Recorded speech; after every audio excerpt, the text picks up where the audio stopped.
Recording. So we have the absolute pleasure and delight to have here Professor Englander today.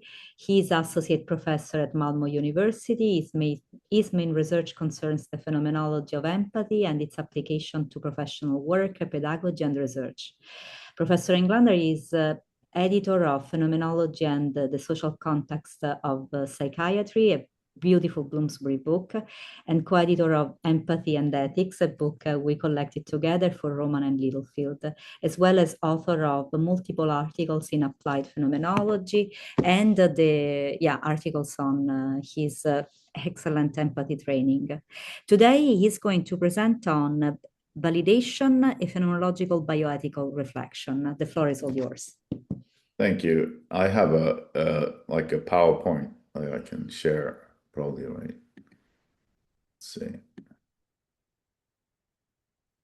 Let's see.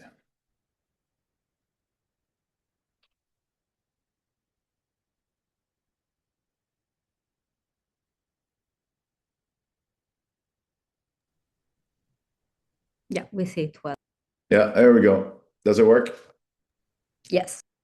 All right, great. Yeah, just to have the long quotes. I'm sorry, I have long quotes. I like quotes. But it's okay. It's a For us. philosophy conference, right? Yeah, So it's okay. absolutely. The worst when you do that in psychology, right? Well, this is actually a chapter that I actually has in one of Susie's books. So finally I get to present that.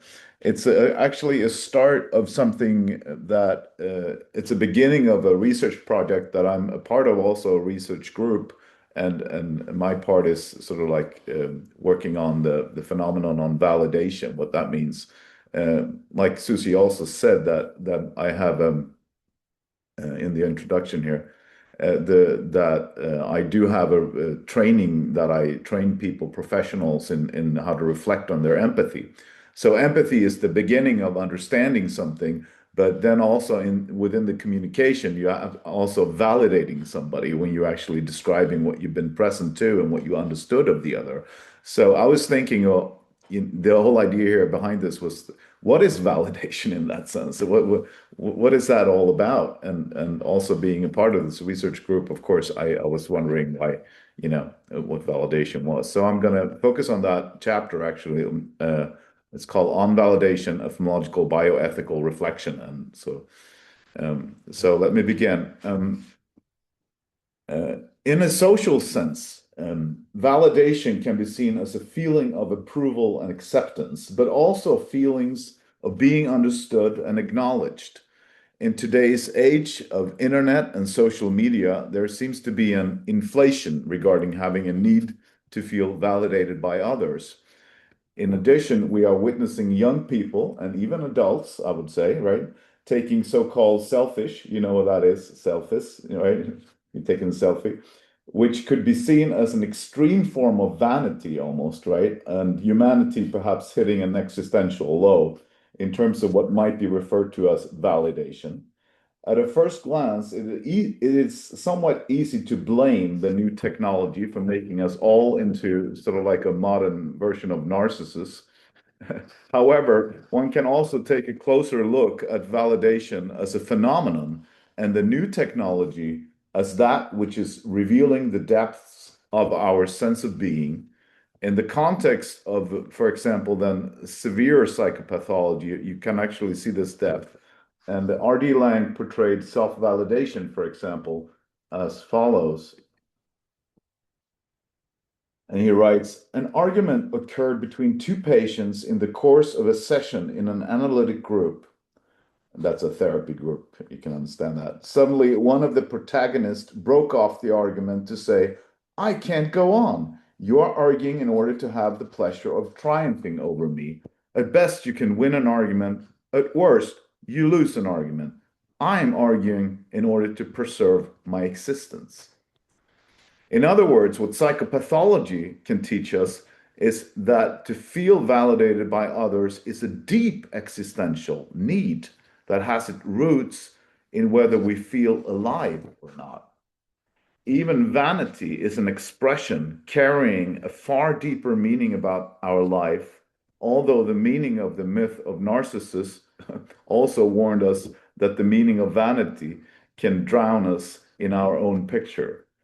Nevertheless, the myth of Narcissus also includes a contextual meaning that can easily be bypassed from a psychological perspective. The lake that Narcissus constantly visits had also lost its meaning as a lake and turned into the meaning of a mirror, thus serving Narcissus as his technology for validation. As such, validation becomes analogous to existence. As a phenomenon, the meaning of validation can be seen as being acknowledged within a living system. To bring a bioethical perspective upon the phenomenon of validation must ground itself in a phenomenological reflection and to disclose the generativity of validation as a temporal and thus a historical phenomenon. In the following, I've taken inspiration from a more recent account of the phenomenology of bioethics in, for example, Ferrello, right? And also Frederick Soneus, who's a fellow Swede here, as well as the origin of bioethics in Potter, that is, as ethics relating to living systems. In a phenomenological sense, one could suggest that bioethics refers to ethical concerns about our relation to our own life as a living system, others' life as a living system, and our relation to nature as our primordial context for our life as a living system. The purpose will be to disclose how validation is part of such a primordial living context and how it can turn problematic when its communal meaning gets mixed up with a combination of values and abstractions, which are, over time, generated into norms that we take for granted in our everyday life world. A phenomenology that seeks a reflection on the primordial meaning of a life context could provide for an elucidation of the generative layers of existence, with a focus on the problem of reification, which I will elaborate further on. I will exemplify using the problems of technology and ideology. So the first section here is called Living Systems. The term bio refers to life, and in an existential sense, an organism that is alive and already situated within the world. The basic sense of existential life is best captured with the verb living, which implies a lived body's intertwinement in the world. This basic relationship is captured within phenomenology with the term intentionality, a directedness towards something, as in the subject's relation to any object, real or irreal. An organism in its basic relation to the world as a living body is thus always directed towards something, meaning that, and as Sheets Johnstone has famously emphasized, even includes the motility of bacteria. That something which a minded creature is directed toward is also analogous to how an attitude relates to a world. The basic attitude, the natural attitude, as Husserl's general thesis reads, has its correlate to the life world.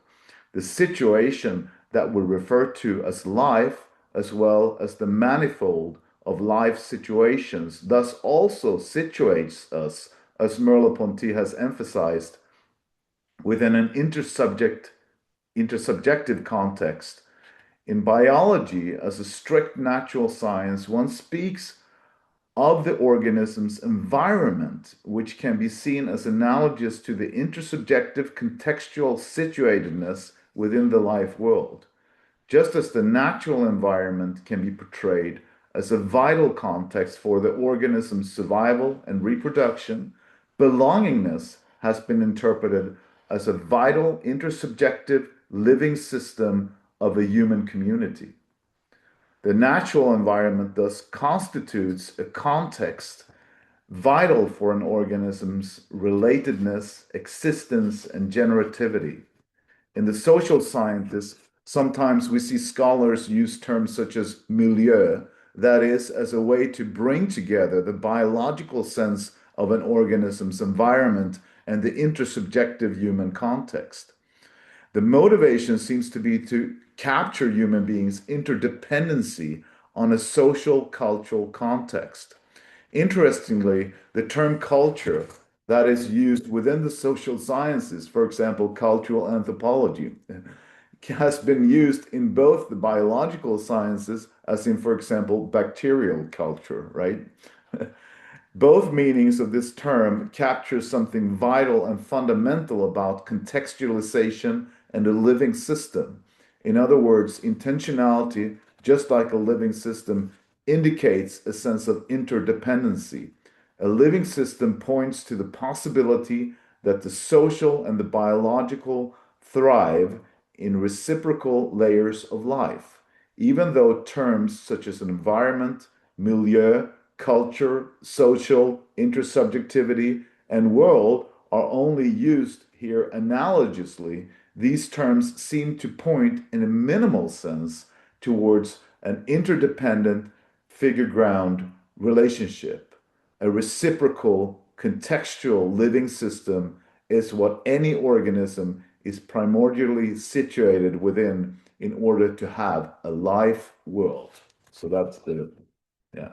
What is then meant by a living system, one might ask, as stated by Evan Thompson, based on the original work of Maturana and Varela, autopoiesis is a term coined to capture a living system as a kind of continual self-production, originally found in a cell, that is organized in such a way that their constituent processes produce the components necessary for the continuance of those same processes, end of quote. However, such basic organic type of organization can also be found within human intersubjectivity, apparent in what Steinbach has emphasized as the generativity of any home world, for example, a culture or a subculture, for example. Thus, intersubjectivity is fundamental as making the basic notion of context possible, as seen in the figure ground relationship between attitude and world. The contextual captures the existential layer of being part of a living system. As Merleau-Ponty has pointed out, and I quote, the thing is inseparable from a person perceiving it and can never be actually in itself because its articulations are those of our very existence. End of quote. In other words, even our greatest natural scientific discoveries can never be seen as separate from us. Our everyday life world is also divided up into several worlds, meaning that our primordial living system provides us with the capacity to shift to several attitudes. As Alfred Schutz has emphasized, the multiple worlds that we constantly visit, even through our imagination, such as the business world, the world of arts, the world of the family, the world of dreams, the world of science, and so forth, are held together by a particular world's relevant structure, a finite province of meaning. In a sense, then, a world can be understood as constituted by a continual self-production, analogous to a living system, that is, in how a world's relevant structure validates the meanings within a particular world, as in how meanings are relevant to its own constitution, perhaps suggesting a social autopoiesis.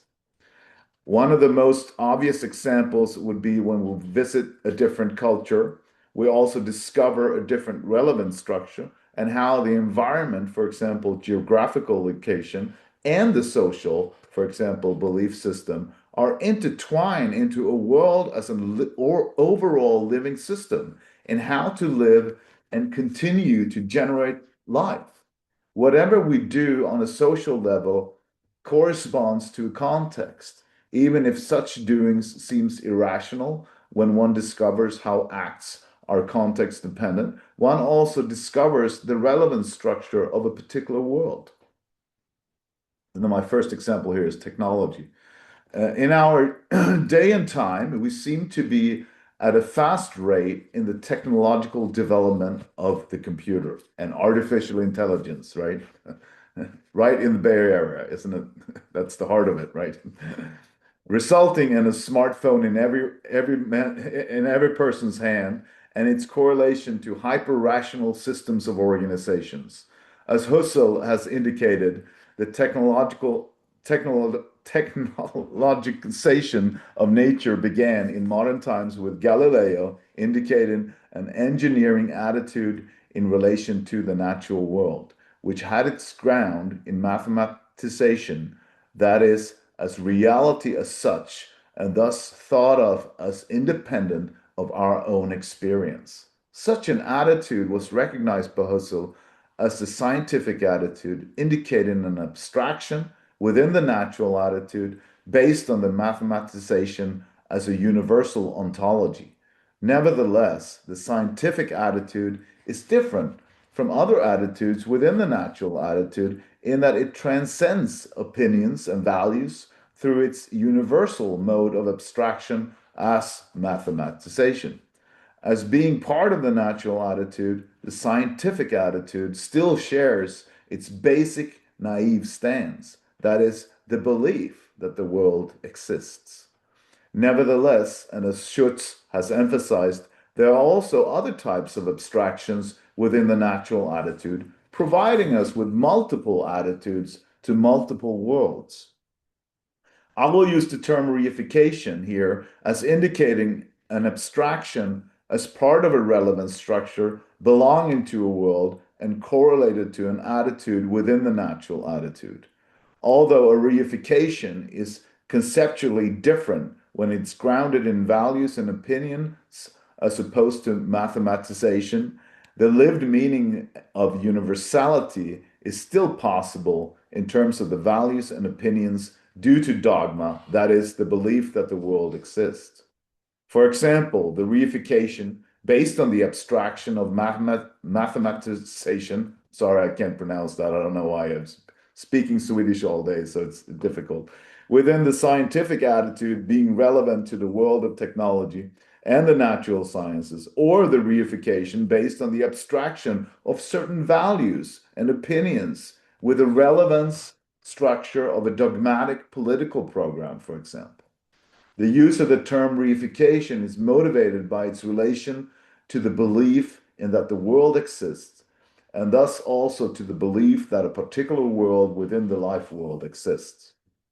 In other words, even if reification is a term traditionally used to refer to treating anything or anybody as a thing object, and thus associated with the abstraction of the scientific attitude, I use it here as relating to any mode of abstraction within the natural attitude. The natural attitude then tends to deceive you in that any mode of abstraction can offer a universal ontology, even if it's based on values and opinions. As such, the abstractions relating to a particular world still shares the overall dogma of the natural attitude. Thus, reification is to take for granted that presuppositions within the abstraction, meaning that a worldview can be blind to its own relevant system, including the more foundational layer as part of a living system that it shares with any basic life form. Phenomenological reflection enables us to enter a phenomenological attitude which is then capable of elucidating the natural attitude that permits us to awaken our intentional relationship with the world, which subsequently allows us to discover that we are already living in the world and thus interdependent on the world. Such reflection also enables us to see that the natural attitude is to correlate to the life world. As Husserl pointed out, one specific consequence of Galileo's project was the progress it had for the natural sciences, with good and bad consequences for our species. The natural sciences are a combination of mathematization and reification of the world, making it into a project for engineers, which in the modern world is the highest of rank. For example, in a post-industrial society, The computer program represents the last frontier in which the limitation and delimitation of a software program has become more important than the quality of one's work. In other words, if the quality of work cannot be measured based on a system representation within the program, it has no formal value. Workers in a post-industrial world are becoming less involved in terms of actual work and are often referred to as support, indicating that the meaning of work is equal to supporting a hyper-rational system carrying out the work. To be clear, I'm not suggesting a critique of technology, science, and technological achievements as such. Even the most hard-pressed critic would not want to miss out on, for example, a new surgery procedure made possible because of computer technology that can save the life of their own child, for example, right? As Husserl once wrote, and I quote, "When it is actually natural science that speaks, we listen gladly as disciples," end of quote. But just like any reification, we tend to take technology for granted because its meaning within modernity is based on the universal idea of mathematics and thus objective in relation to the other attitudes within the natural attitude. Modern technology offers a higher sense of power and a reification that helps to fight the relativity and continuity of life that is unpredictable and uncomfortable.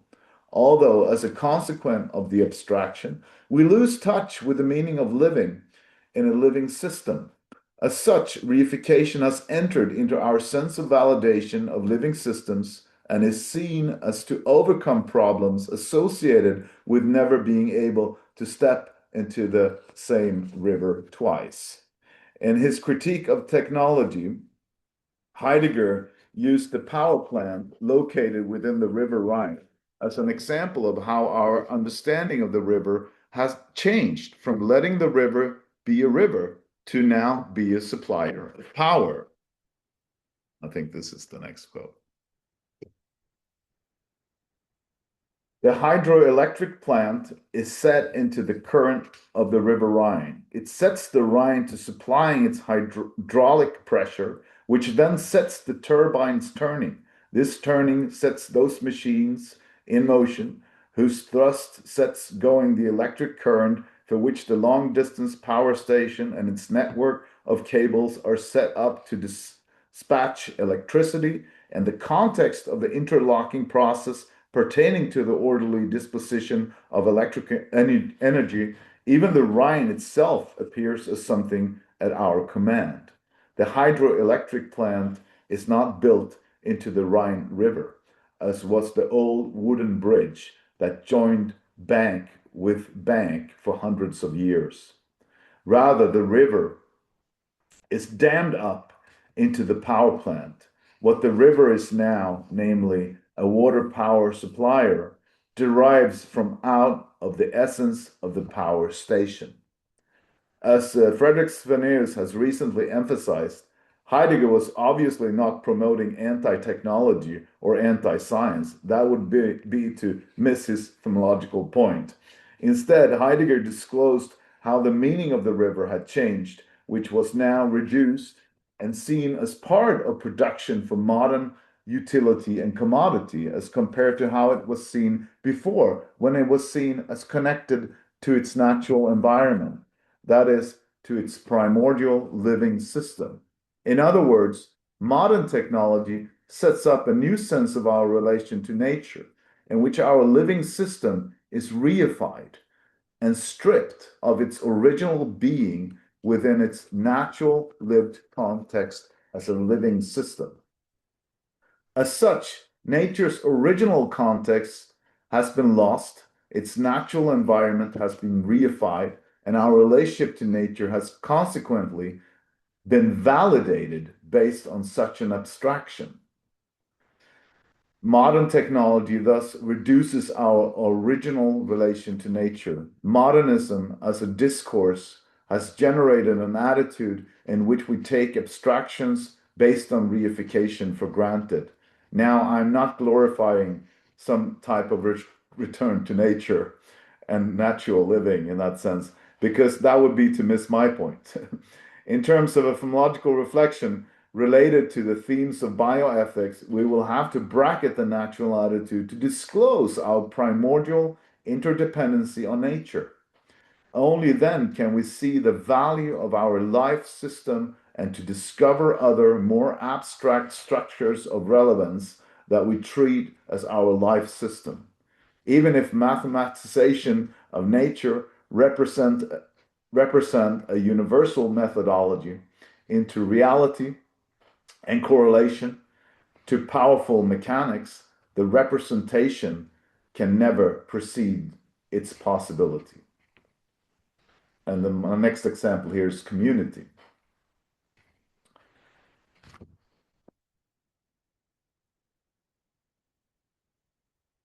Now, let us turn to other abstractions possible within the natural attitude. Abstractions that also tend to reify our living system, but is based on values and opinions relating to the relevant structure of a specific world within the life world. To be part of a community means to belong to a home world, and which norms based on values and opinions are both shared and taken for granted. The home world is also the ground for our sense of validation as social beings. The prerequisite for being validated by others as interdependent within a community is to be acknowledged by others as sharing the same home world. However, and as Steinbach has pointed out, this is my next quote, on the one hand, by developing the home world through various modes of appropriation, such as repeating, ritual, communication, narrative, renewal, etc., an alien world is simultaneously co-constituted and delimited as such. Put differently, through the process of co-constituting a home world as normal or as typically familiar, a world is simultaneously co-constituted as not belonging to our conceptual system, our normality, our values, norms, tradition, etc., which is to say, it is constituted as alien, unfamiliar, atypical, abnormal. In short, an alien world is co-constituted through the constitution of a home world, as not normatively significant in the same way that a home world is for home camaradas. Even though such constitution and co-constitution can be related to any home world or subworld, the home world and its ideological system seeks validation of its home camaradas based on reification as the dogma of a particular world's relevant structure. In relation to the natural attitude, one broad problem of any ideology is to validate human beings based on formal, abstract categories. For example, workers, priests, politicians, immigrants, students, children, often in relation to economic, religious, or other cultural value system.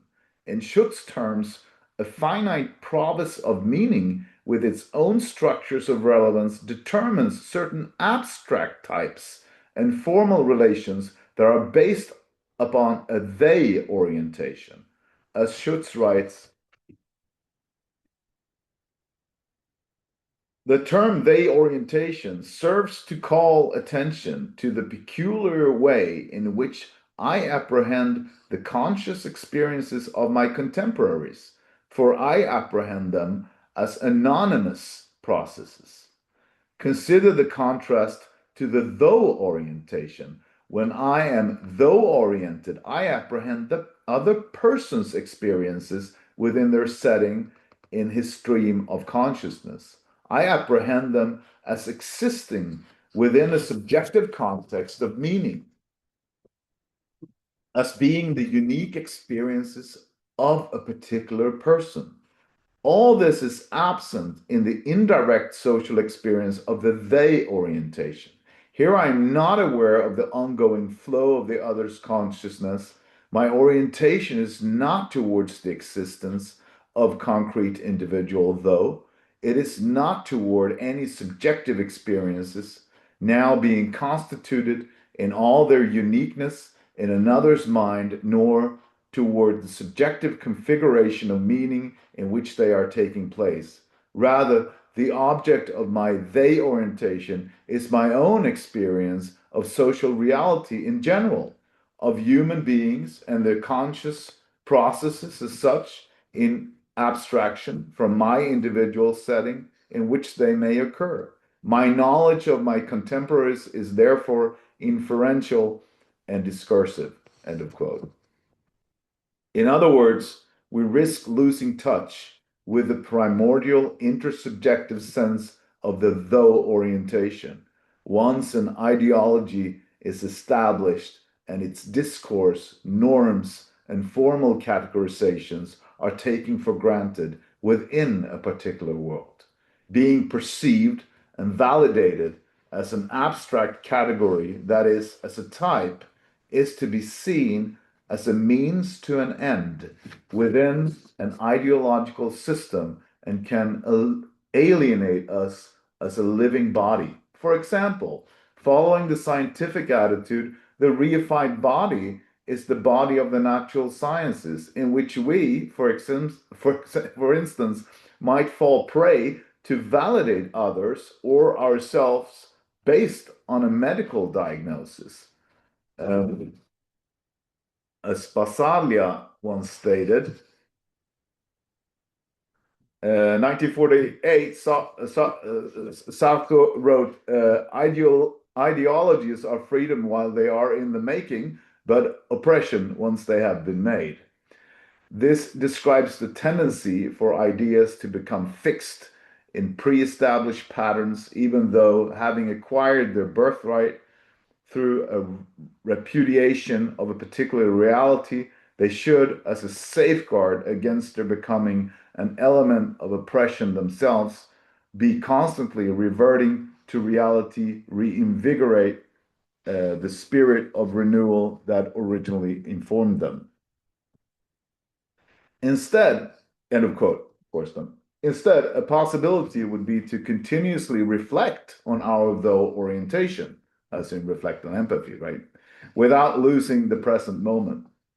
Then we would be able to acknowledge the other's expression coming from a lived body and to relate to the other based on such a reflection. That is, as in acknowledging that the encounter actually began with the expression of the other within a living system. However, most of the time, we tend to relate to the other as if the they orientation was a priori. In such a sense, within the natural attitude, one does not see the two-step process and reflect on the a priori of the though orientation, but take the they orientation that follows the though orientation as accounting for one's experience of others. As such, the primordial life system that precedes any worldview is bypassed in favor of the home world, making an ideology to set up the possibility of oppression of an alien world.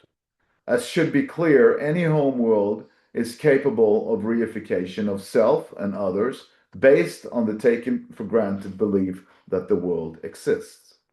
Now, there are examples of ideologies that place great value on equality, solidarity, and social justice, but even so, the living system of a human being still risk being seen exclusively within the they orientation, that is, through the norms and ideology of any particular home world. Because of the naivete of the natural attitude, no home world is exempted from phenomenological reflection. One of the most horrific examples in modern history of how validation based on reification within an ideology can be found in the National Socialist agenda during the Second World War, in which a racist ideology resulted in oppression, a world war, and a genocide.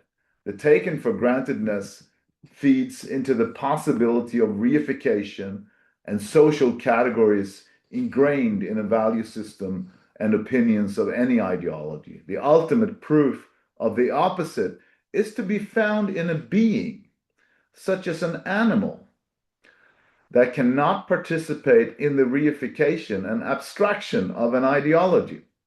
In a historical account, Bakewell tells us the story of the situation in which Levinas was being held as a prisoner for 5 years by the Nazis and forced to hard labor and surviving on vegetable peelings and watery soup. In a specific moment, Levinas changed his philosophy. And I quote, this is Bakewell.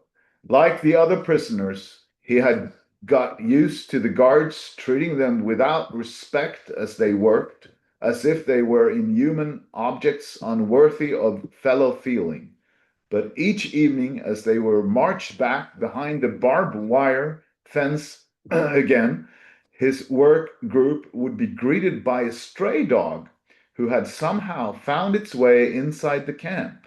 The dog would bark and fling itself around with delight at seeing them, as dogs do.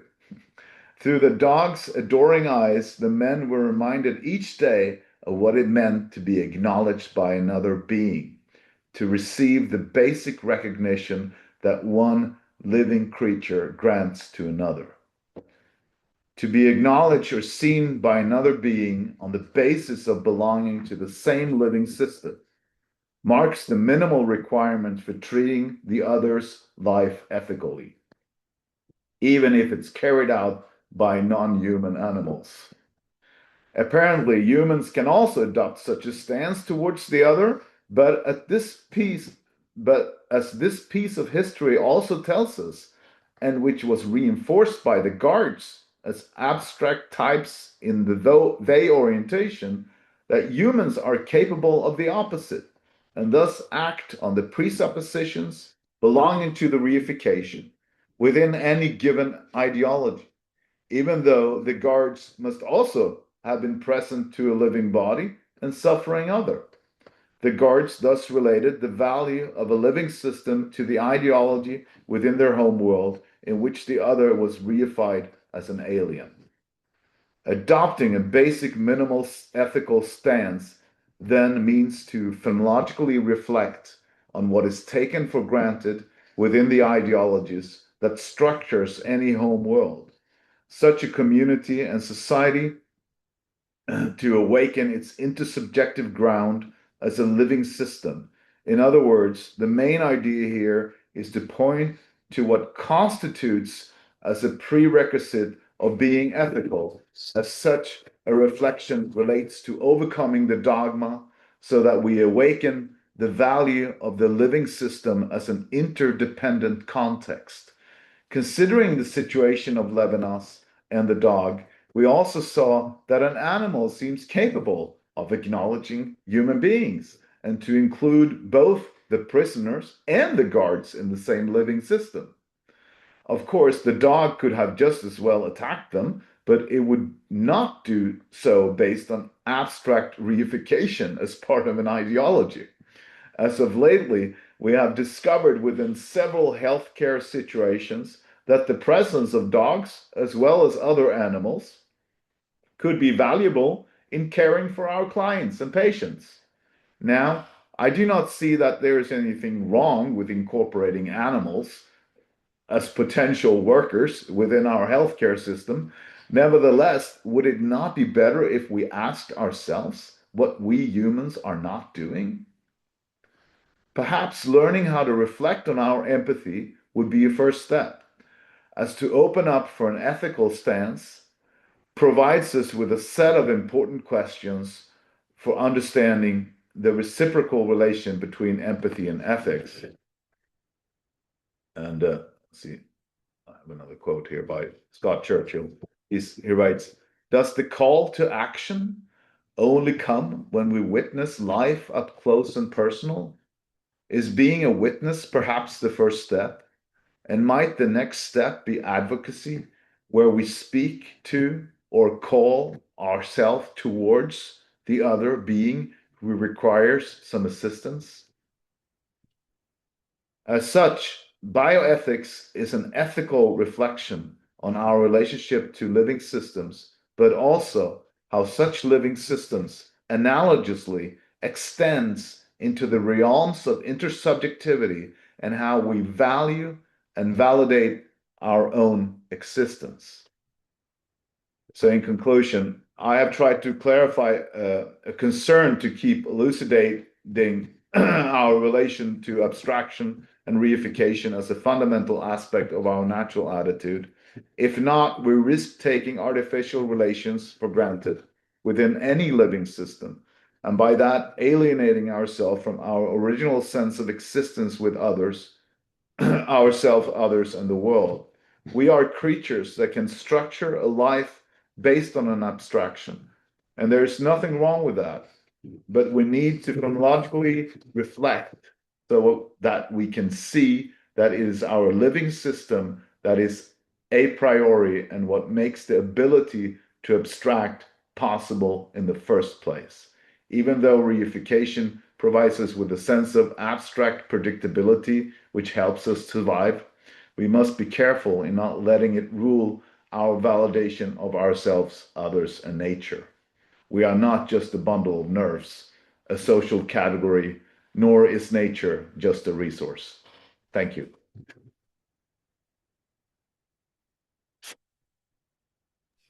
Thank you, Magnus. It was so rich. I mean, so many directions to take. Was wonderful. Thanks. I open the floor to questions.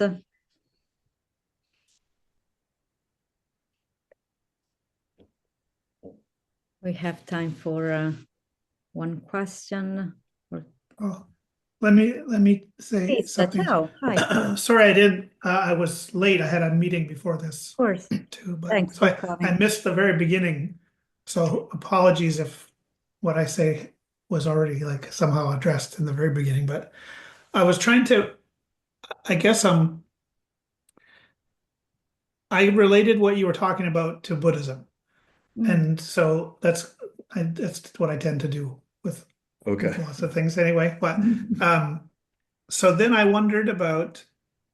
I understand the concern about the reification of like the subject, and in the example with the dog, it almost seemed to me like undermining what I was understanding in the direction you were going in, because then in that instance, it was like the important thing was that now I as a subject am actually being acknowledged, and so then it seemed like maybe the dog's reaction is like helping to reify the subject. Does that make any sense? The dog's reaction is reifying the subject. Yeah, Well, then that's how somehow I'm being like, if I'm concerned about reification of subjectivity, right? Then if the dog the way I took the example was then the dog is actually like reinforcing the importance of my subjectness. So then it's actually serving to reify the subject. in a sense, but I use the reification in a different sense. I think in that sense that I was making, that the dog actually was able to transcend that, all the reification of those structures, the relevant structures that we have in the abstractions that we make, So that's how I used it. So I didn't use it so I was using it in the sense that.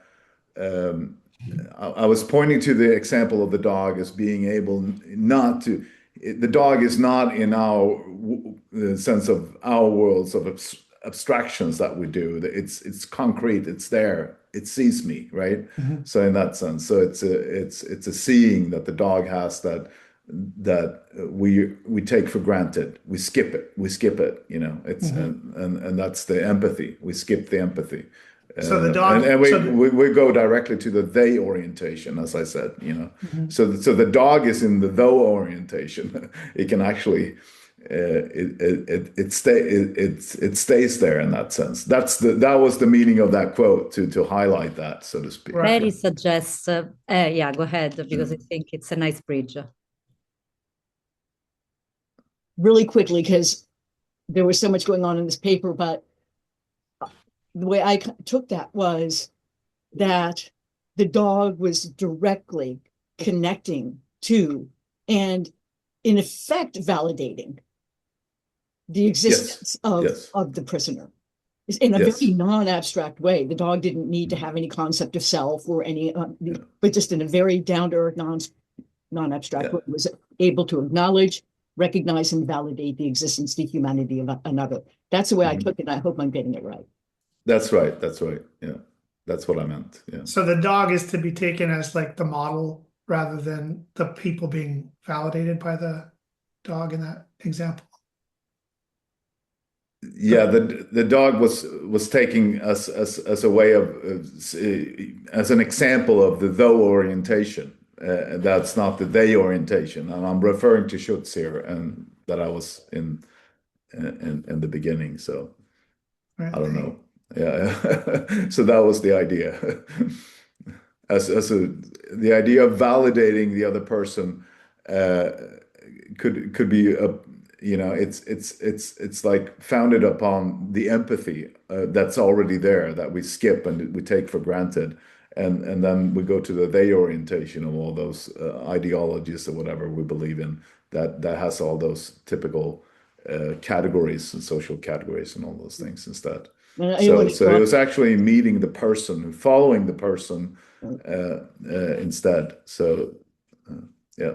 Yeah, I don't want to draw this out too long, but the dog can recognize, the being and of another as a living being through just this pure empathy, if you will.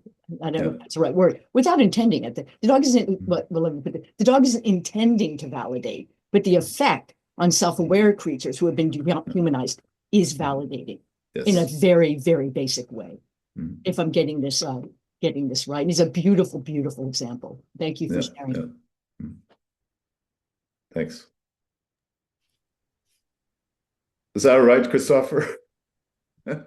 Chris, is that okay? Or... Yeah, I just wonder. I wonder then. I wonder then if is the when I'm thinking about Buddhism, then validating the individual as an individual isn't important, right? But having compassion for that misguided individual, the one who thinks that they're an individual, that's the point.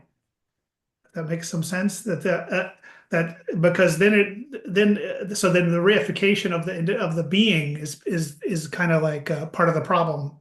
And that in Buddhism, it's like there's no central individual essential self, right? So there's just, but instead, what there is to be compassionate for is the illusion that there's a self. And so then I want to have compassion for anyone who feels badly about themselves because they're misguided into thinking that they're a self.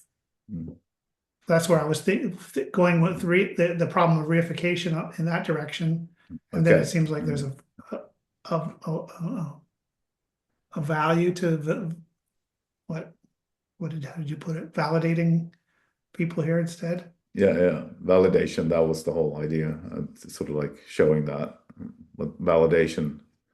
It was a reflection on validation. That's what it was. How do we validate people? I mean, because we tend to do that. I mean, of course, a lot of people do that instrumentally. I mean, in healthcare, I hear what you're saying, and they don't really validate people. I mean, they don't really see them in that sense as being other persons, right?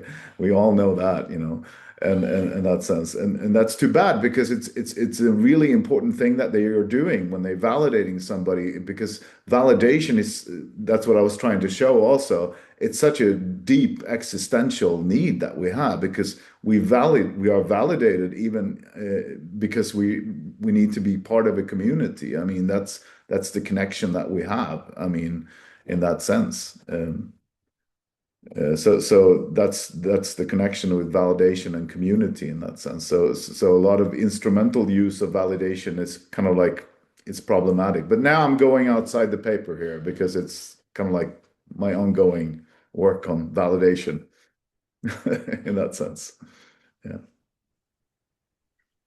Another beautiful piece we've been working together when writing, and it's reflecting on the paper that is about to come with Bella, is the importance of being able to see the difference between naturalism and the role of nature in the natural attitude in science and philosophy. Being able to not to fall into abstractions, to shape nature in such a way that you get so far away for the goal of being objective, being scientific, and then everything becomes empty and just instrumental. Yeah. The next paper is going to tell us something about that. I saw another comment from Barpur, the quote about how hydroelectric plan shifts the significance of Rhine. Yeah, that was beautiful also. Thank you. Yeah, as Jennifer wrote, thank you for the long quotes. We love them. We are in a philosophy conference. We need the long quotes. Yes. Okay, that's good. Yeah.